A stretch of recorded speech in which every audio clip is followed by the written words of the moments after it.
বাড়িতে অনেক রকমের সবজি আছে, কিন্তু ভেবে পাচ্ছেন না কোনটা ছেড়ে কোনটা খাবেন। অথবা 5 স্টার হোটেলের মতো সবজি খেতে ইচ্ছে করছে। তাহলে আজকের ভিডিওটি আপনার জন্যই। এখানে আমি 5 রকমের সবজি নিয়েছি: পটল, মিষ্টি কুমড়া, পেঁপে, বরবটি এবং আলু। এই সব সবজি কেটে ধুয়ে নিয়েছি। সবজিগুলো প্রেসার কুকারে দিয়ে দিলাম। এরপর তাতে পেঁয়াজ, মরিচ, রসুন দিয়েছি। হলুদের গুঁড়া, মরিচের গুঁড়া, লবণ, জিরা বাটা, আদা বাটা দিয়েছিলাম। সরিষার তেল ও 1 চিমটি চিনি দিয়ে সব সবজিগুলো একসাথে মেখে নিচ্ছি।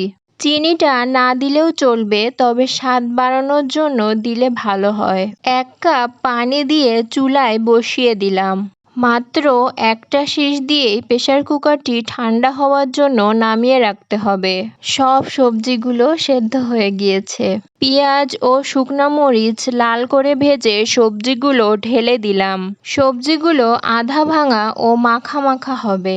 তৈরি হয়ে গেল 5 স্টার হোটেলের মতো 5 মিশালি সবজি। প্রেসার কুকারে রান্নার ফলেও সবজির স্বাদের কোনো পার্থক্য হয় না, বরং সবজিগুলো অনেক সফট হয় এবং সময়ও কম লাগে। এই সবজিটি রুটি পরোটার সাথে খেতে অনেক বেশি ভালো লাগে।